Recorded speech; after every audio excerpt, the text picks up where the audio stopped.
Bien, vamos a ver este punto. ¿Por qué es necesario? Miren, segunda de Timoteo 2:21, la necesidad. Hay varias necesidades, pero quiero detenerme un segundito en esto. Segunda de Timoteo 2:21.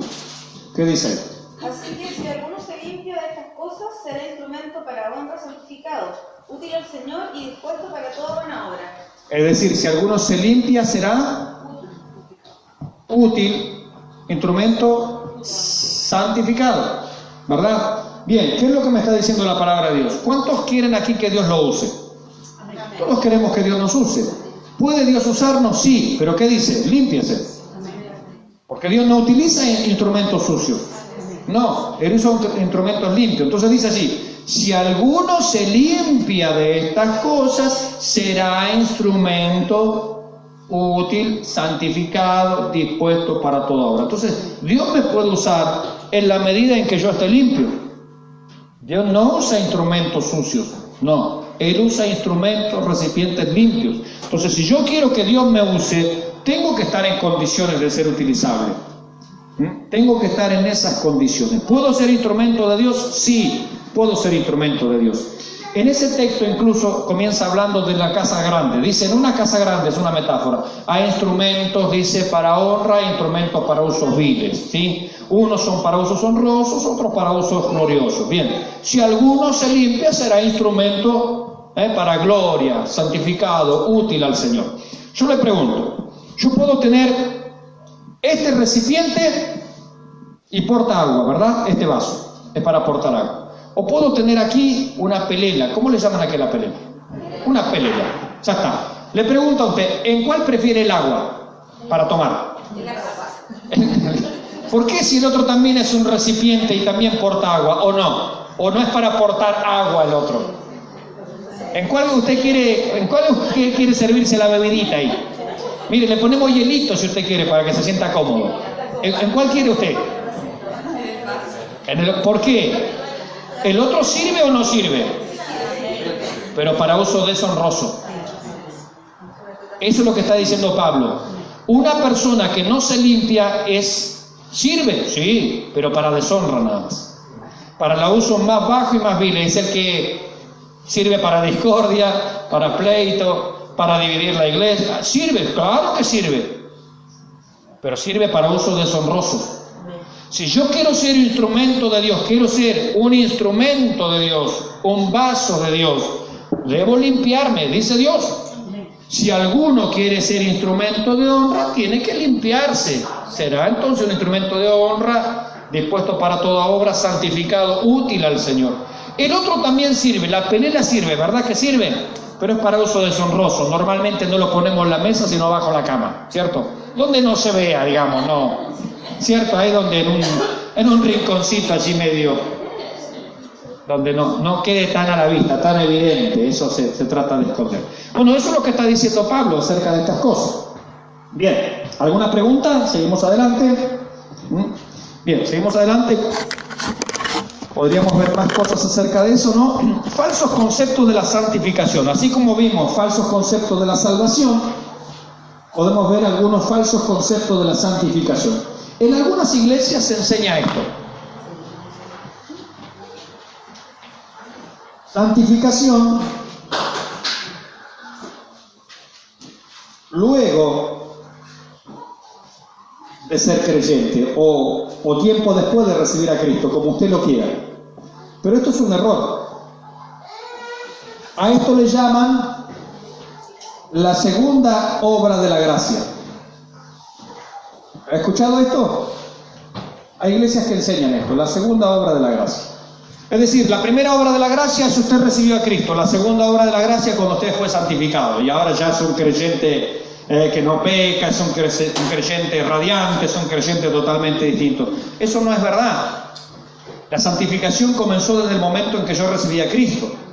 Y es un proceso que dura toda la vida. Es decir, yo no puedo decir, yo ya llegué a un nivel de santificación como el de Dios. No, en el cielo sí, porque ya el pecado no tendrá nada que ver conmigo y será una santidad absoluta. Pero acá estamos en un proceso de santificación. Entonces, no es que... leo acá nuestro material.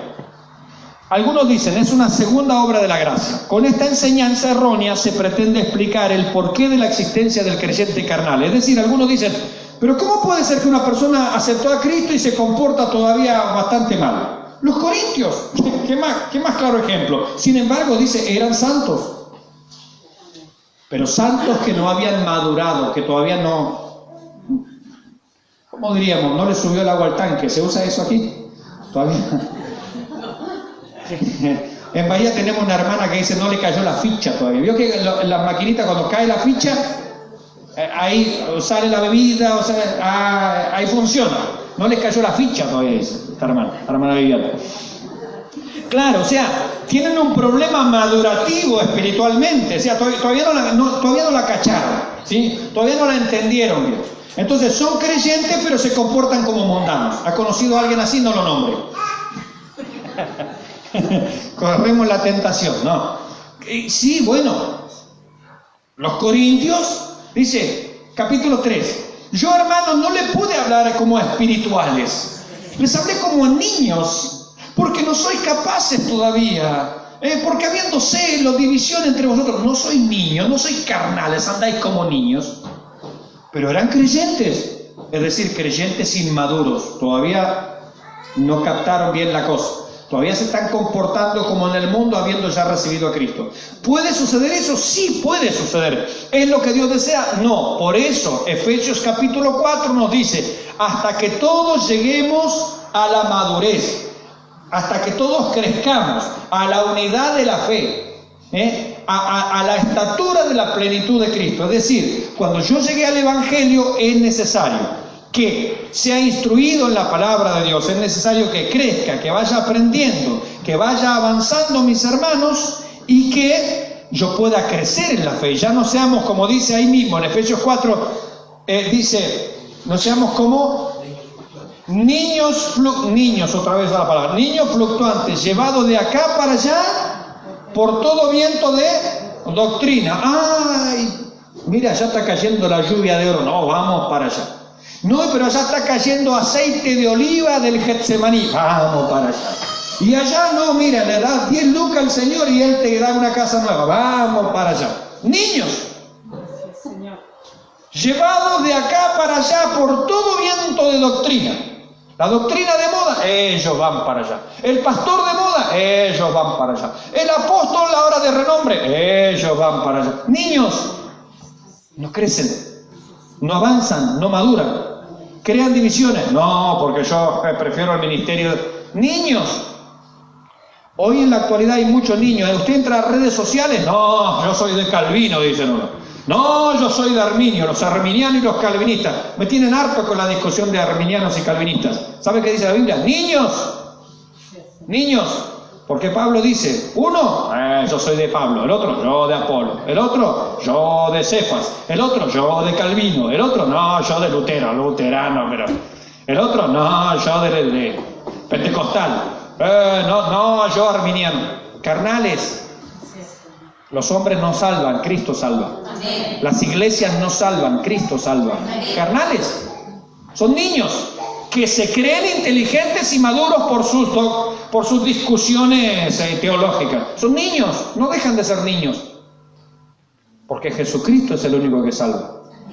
No salva Pedro Baldo con los valdenses, no salva Martín Lutero con los luteranos, no salva Meno Simons con los menonitas, no salva Juan Calvino con los calvinistas, no salva Jacobo Arminio con los arminianos, no salva el pentecostalismo, no salva ser bautista, no salva ser presbiteriano, no salva eso, salva a Cristo nada más. Solo Cristo salva. Todo lo demás es discusión de niños, solamente de niños. Bueno, aquí esta enseñanza pretende explicar el porqué de la existencia del creyente carnal. El argumento es el siguiente: hay personas que recibieron a Cristo como Salvador, dicen ellos, por lo cual son salvos, pero tiempo después lo reciben como Señor, entonces recién en este punto son santificados y dan fruto que los guía a la perfección cristiana. No, eso es un error. En el momento en que yo recibí a Cristo ya fui santificado. Ahora comenzó un proceso un proceso madurativo, ¿sí? Es como la plantita nueva. Usted puso la semilla y la semilla es la palabra de Dios. Dio fruto, nació de nuevo. Sí, mira, ahí está la plantita. Y va alguno dice, sí, pero no tiene ciruelas todavía. Dele tiempo. Dele tiempo. Tiene que crecer, tenemos que ayudarle. Y mire, está medio endeble y debilucho y hay que ponerle un palito al lado y hay que cuidar que nadie lo pida. Bueno, sí, así somos todos los que recién hemos recibido a Cristo, ¿sí o no? Ya está. Pero hay que ayudarle, para eso están los hermanos adultos, que van a ayudar y van a colaborar hasta que la plantita crece. Y un día, ¿qué esperamos que dé?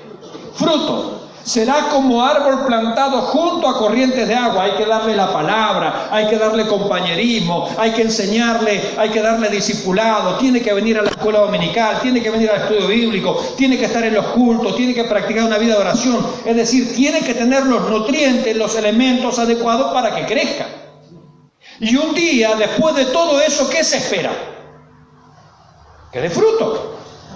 La higuera ya estaba bien grande, hoja súper grande, va al Señor, no tiene fruto. Eso es un carnal. Ese es síntoma de alguien que no pasó nada.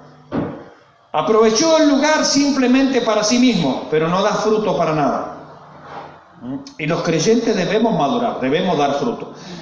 El autor a los Hebreos, en el capítulo 5, allí al final, antes de entrar al capítulo 6, le dice a los hermanos, habiendo pasado tanto tiempo, ya deberíais ser ¿qué? Vamos a leerlo entonces, si no lo recuerdo, vamos a leer. Hebreos capítulo 5 al final. Porque este texto debe estar subrayado en su Biblia. ¿Cómo le llaman aquí? Destacador, ahí está, destacador. Porque en Argentina tenemos otros nombres, ¿vio? Destacador se llama aquí. Usted lo tiene que tener con destacador en su Biblia. ¿Qué dice allí al final? Habiendo pasado tanto tiempo. Es decir, ¿hace cuánto tiempo que estamos en el Evangelio? ¿Qué dice? ¿Quién lo lee bien fuerte, por favor? Porque debiéndose ya maestros, después de tanto tiempo tenéis necesidad de que vuelva a enseñar cuáles son los primeros movimientos de la palabra de Dios. Y habéis llegado a ser tales que tenéis necesidad de leche y no de alimentos sólidos. Y otra vez lechita para el hermano que se siente mal, pastor. Es que el portero no me saludó. Hace 30 años que vengo a esta iglesia y el portero no me saluda ahora. Necesita lechita. Todavía no aprendió que él sirve a Cristo a pesar de las circunstancias. Mire si lo tiraran a los leones como hacían antes. ¿No soporta al portero porque no lo saludó? ¿Soportará la garra del león? No. ¡Ay, Dios mío! Pobrecito. Y el otro, 20 años en la iglesia. ¡Ay, no! Es que la hermana, ahora la jefa de Dorca, puso una nueva forma de hacer las cosas y para mí eso no va y ya no viene mal a todo. Habla, Señor, dice. Y hay que ir a buscarla con carretilla y mandarle WhatsApp, pasarla a buscar, pagarle el taxi de nuevo para que... ¡Ay, Señor! ¿Y cuántos años lleva en la iglesia? No, 15 años, pastor. Como un hermano que se jactaba, habló con su pastor y le dice, pastor, yo tengo 30 años en el Evangelio. Y el pastor le respondió, usted no tiene 30 años en el Evangelio. Usted tiene 1 año en el Evangelio y los otros 29 lo repitió. No creció. La crítica del autor a los Hebreos dice, habiendo pasado ya tanto tiempo, ¿qué deberíais ser? Maestros. ¿Qué quiere decir eso? ¿Cuánto tiempo usted lleva en el Evangelio? No me diga a mí. ¿Cuánto tiempo lleva en el Evangelio? ¿Qué debería ser usted? Según la Biblia, no según mi opinión. ¿Qué debería ser usted? Bueno. No te coñaña entonces. Maestro. Maestro de la palabra, maestro del ejemplo, maestro de las nuevas generaciones, maestro de las almas nuevas. Maestro ya. Maestros del bien, como le dice a las ancianas, maestras del bien, que enseñen a las mujeres jóvenes lo que tienen que hacer. Ya lo tienen que tener aprendido, sabido. La madurez cristiana, Entonces el proceso de santificación tiene que ver con estas cosas. Uno va creciendo, uno va avanzando en la vida cristiana. No puede estar toda la vida dando vueltas a lo mismo.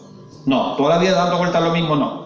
Yo, por ejemplo, como pastor tengo mi diferencia con otros pastores. Claro que tenemos diferencia. ¡Ay, qué escándalo! No, si a veces tenemos diferencia de opinión. Ahora, la madurez cristiana hace que a pesar de que tenemos alguna diferencia en algún momento, somos consiervos en el Señor, oramos los unos por los otros y seguimos tirando del mismo carro para el mismo lado. Porque a Cristo el Señor servimos, no al ojo, no a una institución, no si me dan los gustos a mí nada más, no. Aunque no me den los gustos a mí, yo sirvo al Señor.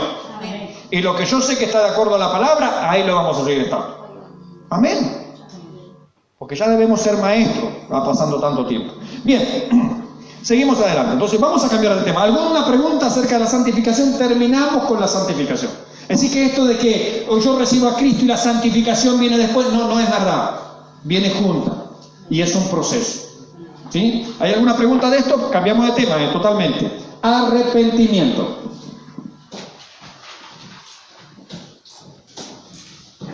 Dentro de las doctrinas esta de la salvación tenemos el arrepentimiento. ¿Qué es el arrepentimiento?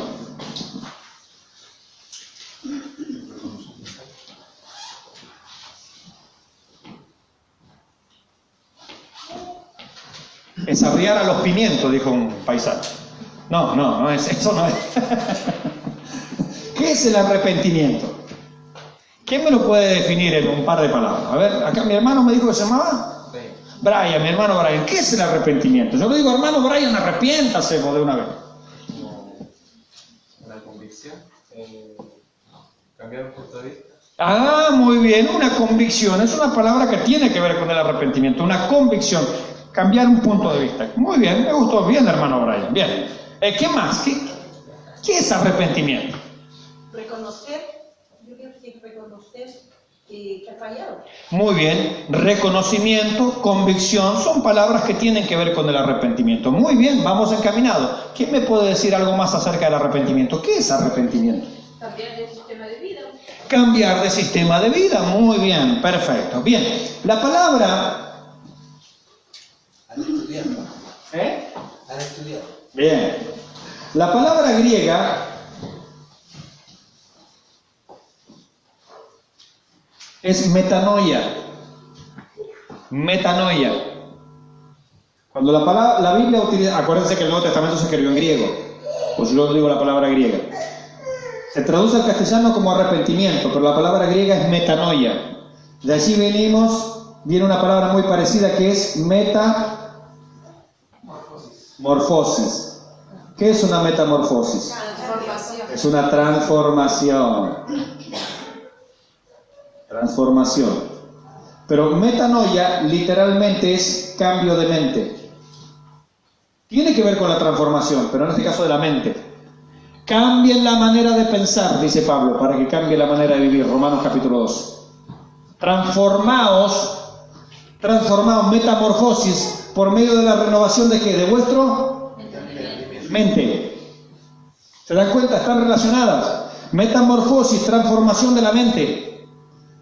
Metanoia, cambio de mente. Literalmente significa eso. El arrepentimiento es cambia la manera de pensar. Si cambia la manera de pensar, ¿qué va a cambiar? La manera de vivir. Claro. Y eso es lo que dice Pablo en Romanos capítulo 12. Cambien vuestra manera de pensar. No conforméis a este siglo, sino transformaos por medio de la renovación de vuestro entendimiento. Romanos 12, por ejemplo. Romanos 12 habla acerca de eso. Bien, entonces el arrepentimiento. A ver, no es arrepentimiento una reforma o modificación de algunas conductas. Bueno, pastor, yo voy a ir a la iglesia, pero yo tengo que dejar el cigarrillo, yo primero quiero dejar, no sé, de mirar tanta tele y después voy a ir a... No, eso no es arrepentimiento. Usted está tratando de modificar ciertas conductas externas, su mente no cambió. Entonces el maquillaje, podríamos decirlo, no es arrepentimiento.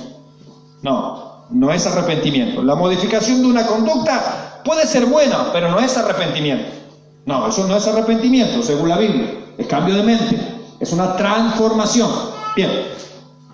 No es un remordimiento, es decir, pucha, me siento mal y voy a dejar de hacerlo por un tiempo. No. Eso es remordimiento, simplemente. Me siento mal, pero me gusta.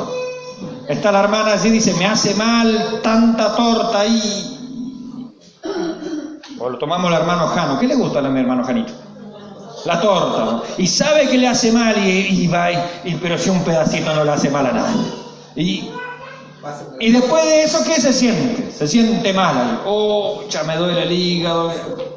Remordimiento. Se siente mal por lo que hizo. Pero denle la oportunidad, ¿qué va a pasar? Lo va a volver a hacer. Eso es remordimiento. Es decir, en el remordimiento yo me siento mal por algo que hago, pero no estoy dispuesto a dejarlo. Ahí está la diferencia. En el remordimiento yo me siento mal por algo, pero no estoy dispuesto a dejarlo. Hay mucha gente que piensa venir al Evangelio a través del remordimiento. Se siente mal porque han pecado, se sienten mal por esto, pero no están dispuestos a dejarlo. No están dispuestos a abandonarlo. Por eso no llega a haber un genuino cambio, porque eso no es arrepentimiento, es remordimiento. Es remordimiento. Bien. Entonces el arrepentimiento no es remordimiento, no es una penitencia. Bueno, en la antigüedad Martín Lutero, ahora que estamos cerca del Día de la Reforma, 31 de octubre, Martín Lutero y en el catolicismo hasta el día de hoy se hacen penitencia, es decir, he pecado, pensé mal, latigazo en la espalda y otro latigazo, y me siento así de rodillas del maíz, y voy caminando, no sé, hasta la Virgencita, no sé cuánto, y me hice pedazo las rodillas. No, la penitencia no es arrepentimiento. Es maltratar el cuerpo nada más, porque eso no cambia mi mente. Yo puedo hacer eso todas las veces que quiera, pero ¿cambió mi mente? ¿Hubo una transformación de mi mente? No, no hay transformación. Bien, un autor dice, significa reconocer nuestras faltas y confesarlas a Dios con un corazón contrito y humillado y espíritu quebrantado que anhela no reincidir. Tiene que estar ese deseo. No lo quiero volver a hacer. Lo rechazo, no lo quiero más. No simplemente me duele la conciencia, me machaca la conciencia, no. El diccionario de la Biblia dice, el arrepentimiento viene a ser el acto del hombre mediante el cual siente pena y dolor por los pecados cometidos contra Dios, los confiesa y decide volverse por completo hacia Él y ponerse bajo su señorío, es decir, se vuelve a Cristo. Abandono el pecado, no lo quiero más, es una decisión, no quiero más. Es como en la antigüedad se decía quemar las naves. ¿Saben esa historia? Es una historia del Imperio Romano. No me acuerdo ahora exactamente el general. Tenían que cruzar el Mediterráneo e ir allá a la costa de África. Había allí, unos opositores al Imperio Romano. Entonces un general embarca con todos sus navíos y eso. Llega al otro lado, cuando se baja al otro lado está en tierra africana, ¿sabe qué hizo? Le prendió fuego a los barcos. Dijo, acá o ganamos o nadie vuelve. Eso se llama quemar las naves. Entonces los soldados estaban contra la espada de la pared porque o ganamos o no tenemos que volvernos, es decir, vamos a morir con las botas puestas. Eso lo hizo un general romano. Y de ahí surge el término de quemar las naves. Bueno, el cristiano tiene que quemar las naves en el arrepentimiento. O la persona está dispuesta a quemar las naves. O me entrego a Cristo, pero al pecado no vuelvo. No hay manera, no hay forma. Le cerré la puerta de todos modos. No vuelvo atrás. Por eso dijo el Señor, el que pone su mano en el arado. Ahora, si está mirando para atrás, eso no es arrepentimiento. Si está recordando y acariciando su pecado, ay, qué lindo que era aquello. No quemó las naves. Se reservó un barco por las dudas. Claro, en el arrepentimiento se queman las naves, es decir, me entrego a Cristo, como dice una canción, no vuelvo atrás. He decidido seguir a Cristo, no vuelvo atrás. ¿Por qué? Porque quemé las naves. No hay en qué volver. Es una decisión tomada, cueste lo que cueste.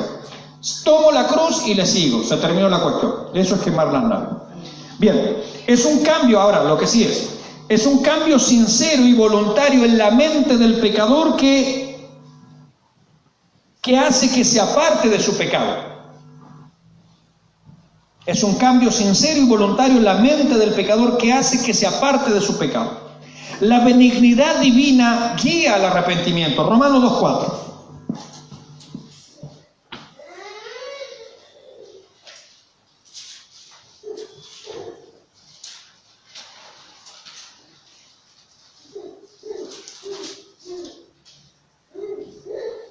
Romanos 2:4. ¿Qué dice?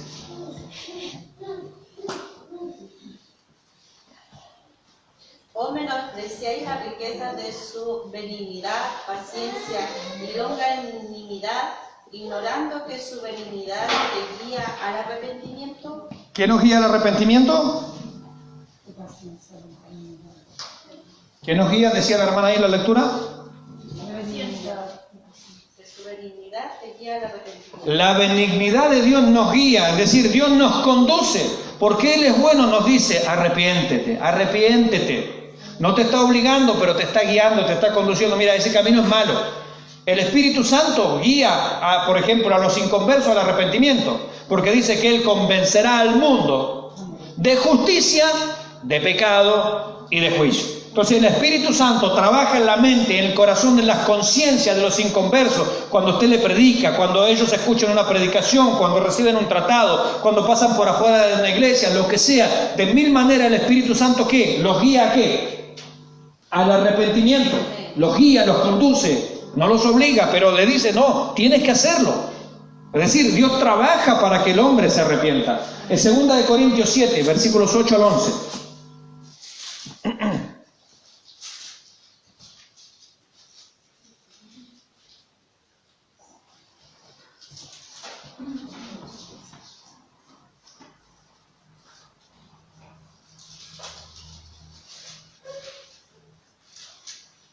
Porque aunque es contriste con la carta, no me pensáis. Perdón, porque aunque os contristé. Porque aunque os contriste. Contristé. La mía dice contriste. ¿Sí? ¿No tiene acento? Sí. Pero termina en. Claro, contristé. Sí. Porque ahora, aunque os contriste con la carta, no me pesa, aunque entonces lo lamente. Porque veo que aquella carta, aunque por algún tiempo os contristó, ahora me gozo, no porque hayáis sido contristados, sino porque fuisteis contristados para arrepentimiento. Porque habéis sido contristados según Dios, para que ninguna pérdida padeciese por nuestra parte. Porque la tristeza que es según Dios produce arrepentimiento para salvación, de que no hay que arrepentirse. Pero la tristeza del mundo produce muerte. Porque he aquí esto mismo de que hayáis sido contristados según Dios, ¿qué solicitud produjo en vosotros? ¿Qué defensa? ¿Qué indignación? ¿Qué temor? ¿Qué ardiente efecto? ¿Qué celo? ¿Y qué bendición? ¿Qué vindicación? En todo os habéis mostrado limpios en el asunto. Amén, amén. Entonces así lo que nos está diciendo es que Dios, hablo en este caso a través de una carta, les causó una gran tristeza. Una carta dura, una carta de reprensión. Dice, y me gozo que así haya sido. ¿Cómo te gozas que estemos tristes? Sí, porque es la tristeza, según Dios, que guía al arrepentimiento. Es decir, Dios muchas veces nos toca donde nos duele, nos causa tristeza, nos causa dolor, su reprensión, su castigo, pero ese dolor es bueno, porque ese dolor guía al arrepentimiento, para que la persona reflexione, recapacite. ¿Se dan cuenta? Muchas veces Dios va a utilizar estos ejercicios. Miren, vamos a ver algunas cosas interesantes acá. La pregunta muchas veces es si el hombre debe arrepentirse o Dios te concede así por una varita mágica el arrepentimiento. Veamos algunos pasajes. A ver, hasta ahora venimos viendo pasajes donde la gente tiene que arrepentirse. A ver, veamos uno. Mateo 3.2, por ejemplo. Mateo 3.2.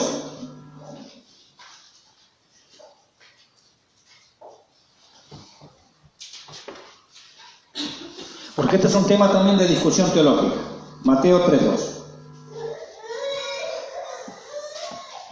Y diciendo, arrepentíos, porque el reino de los cielos se ha acercado. Ajá, ¿quién tienen que arrepentirse allí? Los hombres.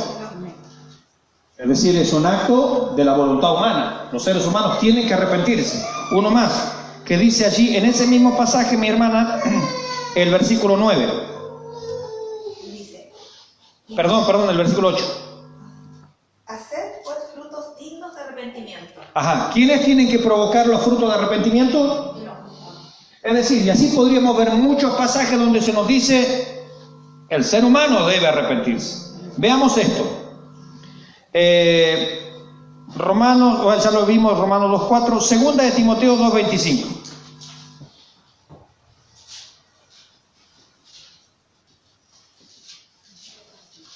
Entonces hay muchísimos pasajes que nos hablan de que el hombre debe arrepentirse, es una responsabilidad humana. No es que, bueno, Dios que me toque ahí y bueno, y a través de su toque yo me arrepiento. No, me llama a mí a estar dispuesto al arrepentimiento. Me llama a mí a que yo soy responsable y debo arrepentirme. 2 Timoteo 2:25, ¿qué dice? Que con mansedumbre corrija a los que se oponen, porque si quizás Dios le conceda que se arrepientan para conocer la verdad. ¿Qué dice allí?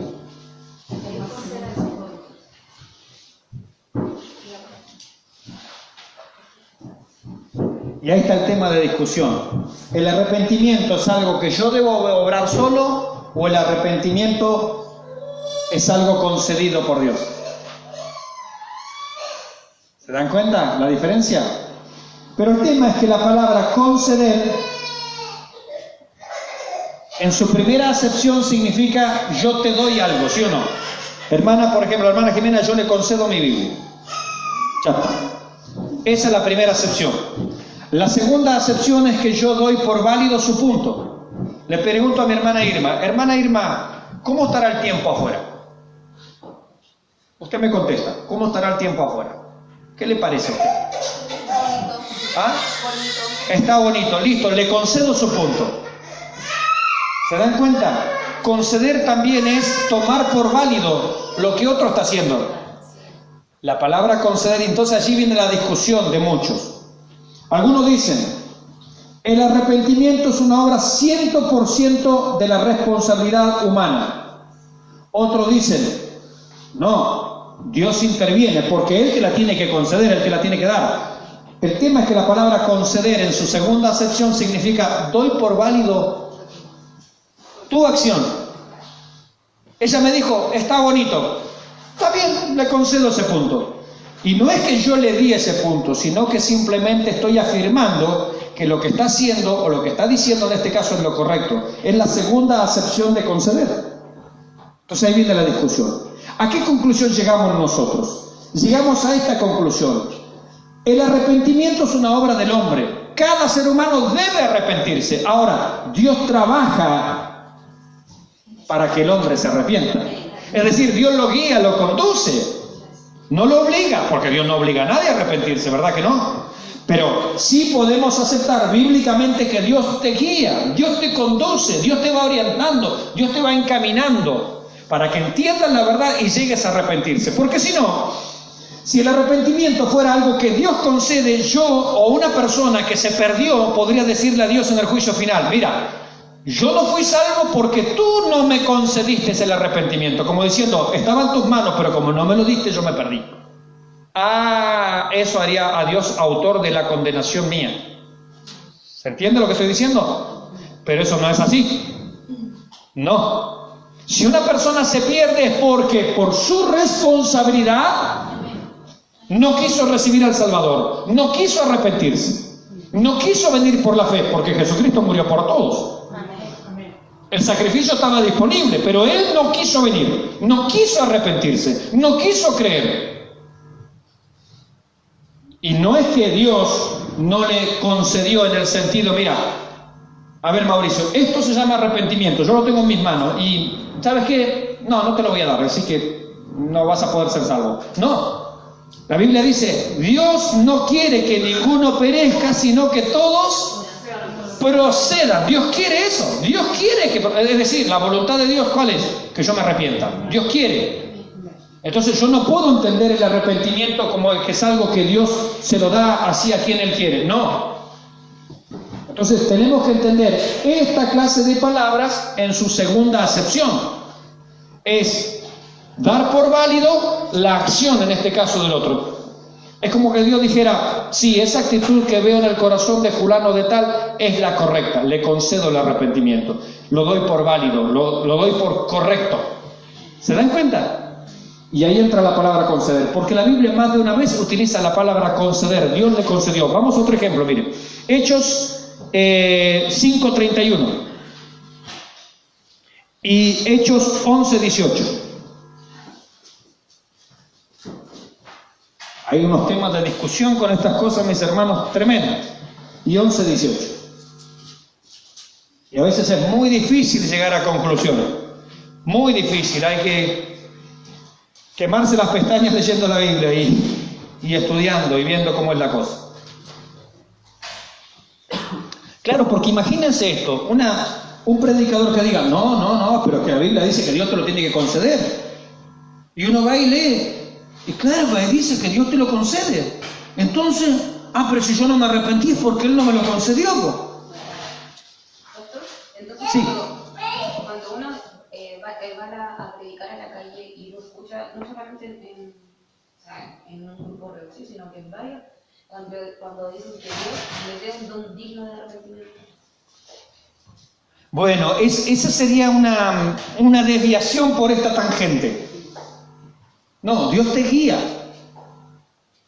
Y Él está observando en el corazón a ver si ese arrepentimiento es genuino o no. Por ejemplo, a ver, estamos en la iglesia y el predicador hace un llamado y pasan 20 personas al frente y las 20 pasan llorando. ¿Ustedes podrían asegurar que las 20 se convirtieron y se arrepintieron de corazón? Solo Dios lo sabe. Entonces Dios concede el arrepentimiento porque dice, no, este está llorando lágrima de cocodrilo nomás. Eso. ¿Por qué? Porque Él sabe, qué mal que me siento por lo que hice, pero le remordió la conciencia nomás. Nosotros no podemos ver el arrepentimiento en el corazón, ¿cierto? No, eso es algo que solo Dios ve. Por eso Dios lo concede, es decir, Él da por válido, es la segunda acepción de la palabra conceder, Él da por válido lo que está sucediendo. Para nosotros, no, si pasó al frente y se entregó a Cristo, no lo vimos nunca más en el culto.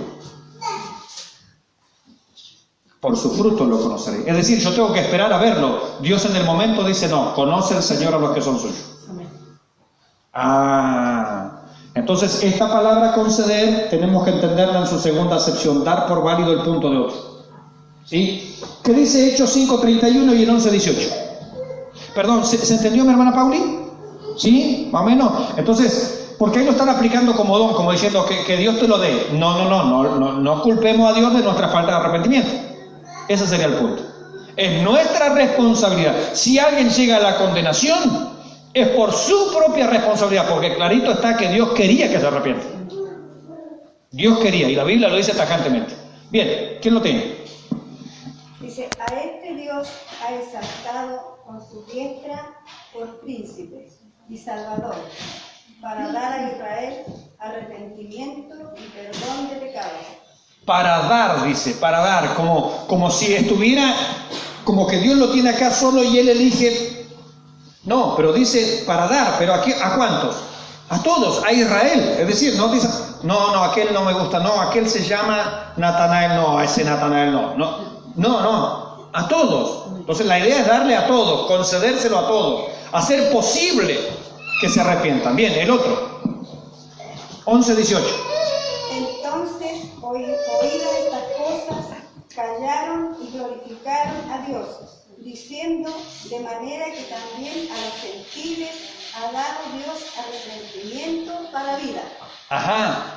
Otra vez alguno lo puede malinterpretar, decir, ¿vieron? Es Dios el que le da así, según su criterio, a este le doy arrepentimiento, a este no. Pero dice, a los gentiles. A todos. No está diciendo selectivamente, bueno, no, estos que son chilenos no, estos no. A los argentinos, bueno, a los de argentinos del sur nomás, a los de la capital no. No. A los gentiles, dijo en uno, en general, y a Israel en otro. Pero se los ofrece a todos. Entonces, la bondad de Dios que guía al arrepentimiento es para todos. En un texto para todos los judíos y en otro texto para todos los gentiles. Ahora, si se arrepienten o no, efectivamente es la responsabilidad de cada uno. Dios concede esa gracia de que acepto tu arrepentimiento, acepto tu cambio, acepto tu deseo de recibir a mi Hijo Jesucristo. Pero no una actitud selectiva de Dios en donde Él deja arbitrariamente a algunos afuera. No, eso es antibíblico. ¿Sí? ¿Alguna pregunta acerca de eso? Entonces, está claro, mis hermanos, que el arrepentimiento es algo que es una responsabilidad del hombre en la cual Dios actúa. Por supuesto que Dios actúa. Él actúa porque Él guía, Él conduce, Él quiere, no obliga, pero Él trabaja para que la gente se arrepienta. Sí, está claro. Bien. Simplemente a modo de resumen, el pastor Adrian Rogers habló del arrepentimiento con 4 letras C. Él llamó la ley de las 4 C. La primera es confesión. Ahí está, gracias. Confesión 1. Confesión. La segunda es convicción. La tercera es contrición. Y la cuarta es conversión. Esto es un desarrollo, me gustó mucho, por eso lo tengo ahí anotado.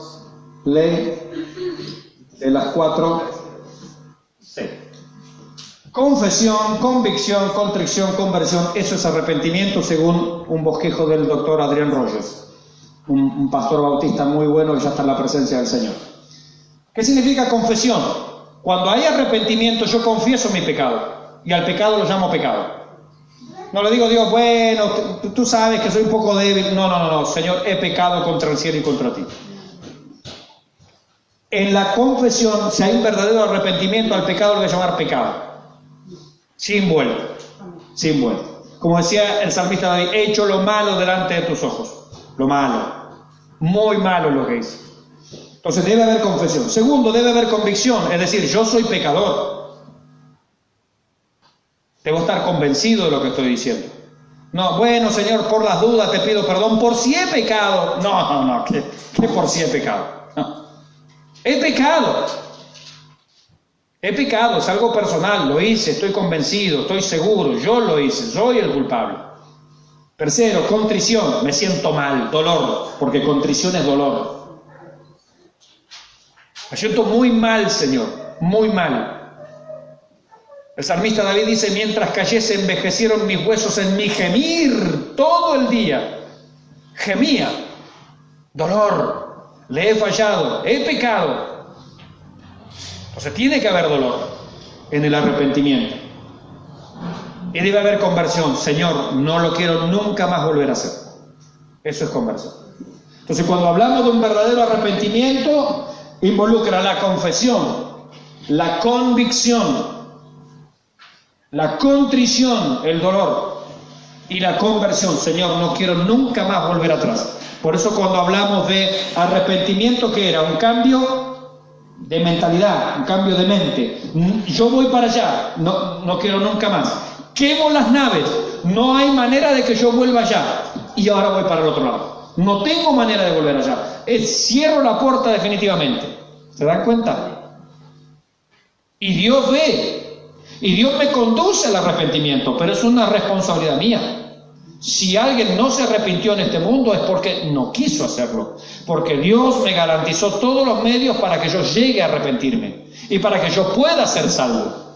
Y si una persona se encuentra en la condenación, fue responsabilidad de él. No le va a poder decir a Dios, no, es que tú no me lo concediste a mí. Como que estaba en poder de Dios el darle a quien él quería, según su antojo y criterio, quien se podía arrepentir. No, eso no es así.